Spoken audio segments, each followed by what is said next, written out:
you. As Anna said, I am an author and I'm also a writing coach. So what I do is I help people at various stages of their writing journey. They're all entrepreneurs. They tend to be people who want to write books in their niche, and they are currently either right at the beginning, so they have an idea, they just want some support to bring that idea to life, or they're partway through and they're stuck and they're fed up with their writing, which is very common because writing is a challenging journey. And what I try and do is kind of see where they're at and then help them get to the end of it relatively happily, I hope. And yes, I have written 6 books, and Dare to Write was a finalist in this year's Business Book Awards. So that was a really exciting journey to go on with the book. But I also do some support for authors who are looking at the marketing side of things. So I do some social media marketing strategy for a Sunday Times bestseller, or should I say 5 times Sunday Times bestseller. So I know the other side of it as well, the marketing of it, the launching and all the excitement. I get to work with Penguin. So that's always an exciting thing as well. And you know, I'm a book lover. I love reading nonfiction. I love reading business books, and I think it helps to understand what makes a good business book by reading a lot of them. So if you are somebody who is thinking of writing, who is currently writing, all I can say is kind of my top bit of advice is just to read a lot, read within your genre, read out of your genre, read poetry, read articles, read nonfiction, read fiction, just to give yourself an opportunity to see what works and what doesn't work for you personally, but also, you know, kind of get what makes a bestseller, what makes a book really resound with the readers. I'm a big champion of female voice because female writers are very underrepresented in the business book world. So I really love working with female authors to bring their ideas to life. So I'm here today to, in a nutshell, tell you how to write a great business book, or what I think are the best things you can do to make sure your business book, your nonfiction book, is the best it can be. And that comes through my experience with writing, but also with supporting authors to get their books out there. So just before we start, I just want to invite you to kind of think about the best business book either that you've read so far this year, or it could be the best business book you've ever read. Sometimes books speak to us so much that they are books we come back to time and time again, or they just resonate with us. They're books we tend to recommend to other people, and they're the books that stick with us, and they stick with us for a reason. So I just wanted you to sort of start by thinking, you know, just hopefully it'll be something that's quite innate in you. You'll think of a book that resonated with you. Now I have loads, so I try not to have a favorite. People always ask me, what's your favorite book? But I can tell you that the first book I came across was a book called The Success Principles by Jack Canfield, and this was probably 10 years ago, 10 years plus years ago, and I was a deputy head teacher at the time, and this was the first kind of book I read in this space, which was a bit about personal development, self-development, and it sticks with me, because it was the first book that started my journey to what I'm doing now, but also because it was the first book that I was like, oh my gosh, I can make some sort of sense of life. And when you are in your early 30s and you are kind of in a job which is very stressful and you're kind of wanting some direction, that's the book that started this journey for me. So you might have a book that sticks out for you, much like Jack's book sticks out for me. But what I want you to do is I want you to think about why this book sticks out for you. And the thing that I think is absolutely crucial when you're writing a business book is, what do we want for the reader? And as writers, it's really difficult because we often think to ourselves, like, I've got so much information to share. I've got so much advice to give. I've got strategies that work. I've got a framework that people can use. And actually what we sometimes forget is that it's the reader that has to come first. And when we don't remember that the reader comes first, these kinds of books are the books that feel as though, as a reader, you don't get a lot from them, because they're very much like, you know, look at me, this is kind of thing, this is what you have to do, this is what you must do this to do this. And it can be quite off-putting as a reader. So when you're thinking of your book and thinking about writing, for me, keeping the reader front and center is super important, because you can then hopefully ensure that you have a book that someone will actually finish. And I say this because there are so many books out there that I'm sure maybe you've read, I've read, where you get halfway through and you're just like, oh, you know, it's all right. I'll put it down, I'll come back to it. And chances are you don't, because life takes over. There's so much to do. And you just think to yourself, I will come back to that, and you don't. And for an author, you don't know whether people finish your book unless you go onto, you know, your Kindle and see how many pages were read in your KDP app. But it's very much you hope people will finish it.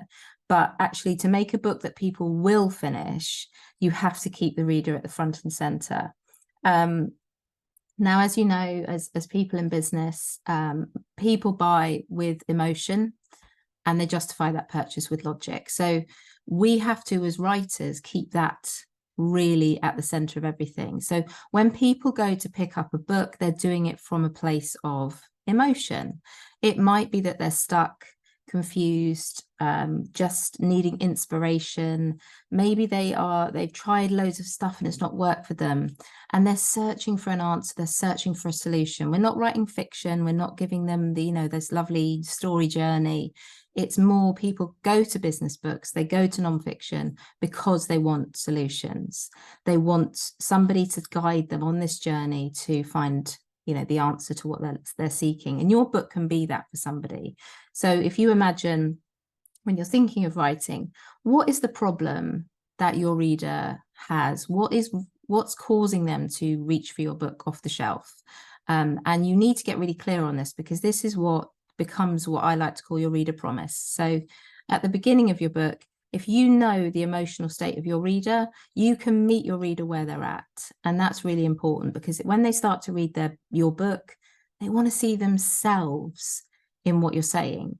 They want to see themselves in the problem that you're putting out there and saying, listen, I get where you're at. This is you right now, isn't it? And obviously you won't write it like that.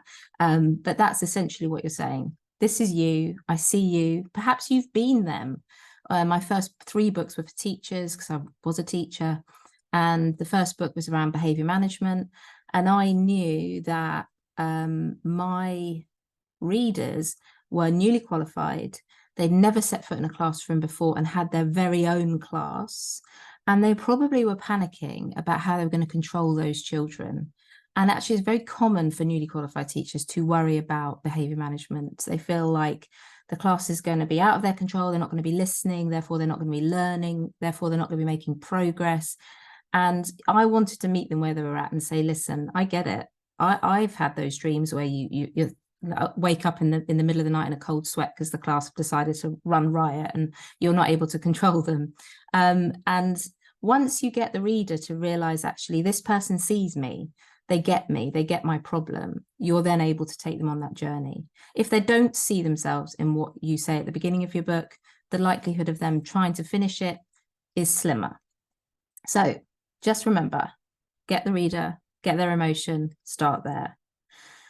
The next thing I think is really important, and this came off the back of me finding an article on LinkedIn, actually, of all places, and it was by an editorial director called Eric Nelson, and he wrote an article that was called "The Secret to Coming Up with Ideas People Get Excited About." And I send this article to all the authors I work with, because he talks about books that people get excited about, that people will finish, that people recommend. And the analogy he uses is the switch and the dial. Now, what most books tend to do is they just turn the dial up for people's existing knowledge. It turns the dial up around their motivation, but it's not giving them that sharp shock that a switch can do. So if you know what, obviously you all know what a switch is. When you flick a switch, it's that instant change. And they're the books that stick with people. It doesn't just dial up what they already know, or it doesn't just dial up their emotions. It means they want to make change. They want to put things into practice right now. And you don't want somebody to get to the end of your book and say, nah, it was okay. That's not the what kind of book you're hoping to write. You want people to be like, I've just read this book, you have to read this book. And again, we do that, don't we, with our friends, with our people who we meet in networking. When we're talking about books, you'll be like, you have to read this, I've just finished this, it was epic, right? And in order to do that, you have to try and make what you're saying something that's so different that people sit up and take notice. Now, that's obviously easier said than done, but I'm just going to give you a few examples of books that have done this for me, right? So great books that have flicked the switch for me. The 5-Second Rule by Mel Robbins. She offers a very, very quick and simple way to avoid procrastination, right? We all suffer from procrastination from time to time, be it or every day. And she gives you the 5-second rule. You count back from 5 and you go. And she explains the neuroscience behind it. But the principle is it's something that flicked a switch for me. And I use it every single day. And I've used it every single day for the last however many years. I use it to write my books when I don't want to write. It's just been a game changer. The next one is Atomic Habits by James Clear. Okay, he took a very, very well-researched subject, habits, and everyone understands, if you're into habits, how habits are formed. He took that, and the switch he made was, let's make habits small. Rather than it being you trying to make, the 3 weeks to create a new habit and all this kind of stuff that research has shown, he was like, yeah, let's turn that on its head. Let's make atomic habits, make them as tiny as you can. And obviously he came off the back of learning through BJ Fogg at Stanford, and BJ Fogg wrote a book called Tiny Habits. So it's about taking something that people think they already know and just making it that little bit different so it's well remembered. And there's another book that I can recommend called The Switch by Chip and Dan Heath. Again, it's around behavior change, what makes people switch and make changes in their lives. And for me, that stood out because, they just describe it in such a way that makes it accessible and readable. And I always recommend it, particularly around organizational change within organizations. That book was absolutely pivotal in me learning about what makes people change. And so that's the kind of thing I'm talking about. You want to try and create a completely different view on it. It doesn't have to be something that's brand new research, but it's just giving somebody a different perspective on something. So don't write more of the same. You need to try and think, how is my book just going to be a little bit different that makes people sit up and take notice? My third tip for you really around brilliant business books are books that give you a sense of momentum as a reader. You want a book that by the end of it, you've been able to put stuff in place off the back of it. And sometimes, particularly with nonfiction, there's loads of research and there's loads of stuff people want to share about, the things that they know about a subject. And that's important, don't get me wrong, research has its place. But for me, the books that make me feel like I've got something from them are the books that are like, nah, go and try this right now. Or go and have a go at these. Here are some really practical tips that you can go away and do. And people want to do stuff when they read nonfiction. They want to be able to come away and think, do you know what, tomorrow morning, Mel Robbins told me if I count back from 5, I'm gonna be able to get up when I don't feel like it. And, literally every morning, guys, that is me lying there thinking to myself, I don't want to get up. It's nice in here. And I think to myself, right, I'm just going to count back from 5 and I get up. I do it to go running. I do it to write. I do it to, just to get up and make dinner. Anything the way you're procrastinating, Mel Robbins' thing is like magic for me. It's going to be my next tattoo. I love it so much. So it's almost those kinds of things that we want people to be able to pick up and take away with them. So what can you do in your book that will make a difference for your reader? That's going to be heaven knows, who knows, your stuff could be a tattoo on someone's arm. Who knows that? And then kind of as we move towards sort of the tail end of this, writing in your voice. Do not try to write in the style of somebody else. It's very tempting. We can all be like, oh, I love that author. I really want to sound like them. I'm a bit like that with Brené Brown, Glennon Doyle. Like Glennon has such a way of writing that I sometimes have to put her books down and be like, oh, this is I'm giving myself a little crisis here in terms of my own writing ability. But I think that if you can be comfortable with your voice. And I'm a sarcastic Sally, and all of my writing, I'm a bit sweary. I like to take the mickey out of myself quite a lot. And I don't try and be anybody else. And it's a risk, but I wrote, you know, a book that was totally me, totally my tone of voice, totally sometimes ridiculing myself or ridiculing my sister's dog, you know, all this sort of stuff that went into Dare to Write, but actually off the back of it came a finalist in the Business Book Awards. So, you know, it doesn't mean that you have to be very sensible. And if that's not you, then be you, because your reader will feel such a connection to you if you're able to do that, and be confident to do it. And people can sniff out when you're trying to be somebody else, because it just comes across stilted. So really try to stick to who you are, stick to your writing personality. And Anne Lamott talks about the shitty first draft. If you've not read Bird by Bird, and you're a creative, please read it, because it speaks to you if you're a creative person. And Terry Pratchett, you know, he always talked about, you know, the first draft is telling yourself the story, and I like to think as the first draft is you telling yourself your book. So just be you, be unashamedly you on the page, and people will like you for it, or they won't, and that's okay too.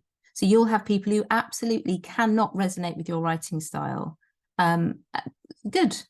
You don't want them. You want people who are totally on your page, who are going to work with you. And if you come across in your writing as very sensible, and then they work with you and you're like me and you're a little bit silly and sweary and a bit sarcastic, they'll be like, whoa, well, your book, you sounded like this. And now when I'm coming to work with you one-to-one, you know, you're a completely different person. You need consistency, brand voice, all of that stuff. It actually applies to the books you write as well. And just think about the last book, film, restaurant, anything that you've done recently where you loved something and another person you met hated it. And they were like, oh no, I didn't like that program. It was terrible. And you're like, what? That's my favorite program of the year. What do you mean you didn't like it? And that's just the same. That's the risk you take with being creative. The risk you take with writing is you have to expect people not to like what you do, and be okay with that. Otherwise, you'll never write, you'll never publish, because you're too worried about what people think. Be yourself, and your readers will love you for it. And then I did say to Anna that I would talk about publishing, and it is a minefield, and you know, I will take questions on it afterwards. I'm a self-published author for all 6 of my non-fiction books, and proudly so. You know, I think everyone's publishing route is personal to them. So if you are somebody who wants to go down the traditional publishing route, great. You know, if that feels like something that's right for you. For me, for fiction, that's the route I want to go down. That's the route I'm pursuing. But for non-fiction, I've deliberately gone with self-publishing just because it just gives me greater sense of control, and I feel I can get my books out there quicker. I work, as I say, with somebody who's got a Penguin deal, and you know, and it's a long process. And I know those of you who may have been traditionally published will know it's not the quick route. If you know, if you're hoping to get your book on the shelf in 6 months, it's just not going to happen. You need to be more realistic and think like 12 to 18 months plus may be the case. So there's never been a better time to write a book. Never in the publishing, you know, industry has there been a better time. You can self-publish, you can hybrid publish, which is another great option for a lot of business owners. You can be traditionally published. You can put your work out there for free if that tickles your fancy too. So don't feel like you have to go down particular routes. There are a lot of people who are successful off the back of self-publishing and hybrid publishing, and we can talk a bit more if you've got questions about that. I'm happy to answer. There are pros and cons to all of them, so don't feel like there's no right way to write a book, pardon the pun, but there is a way that feels right for you, and you have to follow whatever your ambition is, and just know your end goal. What is this book going to do for your business? What do you want from this process? Because it is really a laborious process. I can't lie to you. I never lie to people about writing. It's hard, and there'll be times you want to gouge your eyes out with a spoon, and that is okay. And it's part of being creative, and it's part of the challenge. So when you get to the end and you never want to look at your manuscript again, which is often where I get to, and then I'm like, just take some time away from it. And when it gets to being published, what do you want that book to do for you? Is it more clients? Is it to create this, you're the go-to expert in your niche? Is it it's off the back of a group program or a podcast or a membership? So many people come to writing and publishing for very personal reasons, but you've got to know what that reason is. Don't just write and then think, oh, I don't really know what to do with it. Have a plan so that you know how it's going to help you in your business. It has to work for your business. And then finally, before I finish and take questions, oh my gosh, I have really gone on. I'm so sorry. You can have the best big business book in the world, but unless you sit down to write it, it's moot, right? So you can have it. It can be, you can be so up there thinking this is a brilliant book. I've got such a good idea for a book. And if you never write it, it's not going to ever be the case, is it? So you have to sit at your desk. And for me, I write every day when I'm in first draft mode, 30 minutes a day. That's all I do, just 30 minutes because I have a business to run. And you have to sit there and you cannot wait for the muse to take you. Jack London, who's an author of Call of the Wild, he says, I love this quote, you can't wait for inspiration, you have to go after it with a club. And that's absolutely true. So just half an hour a day, 500 words a day. But if you do that consistently, it's the compound effect, Darren Hardy's great book, Compound Effect in Action, you will get it done quicker than you can imagine, but you have to sit down and write it.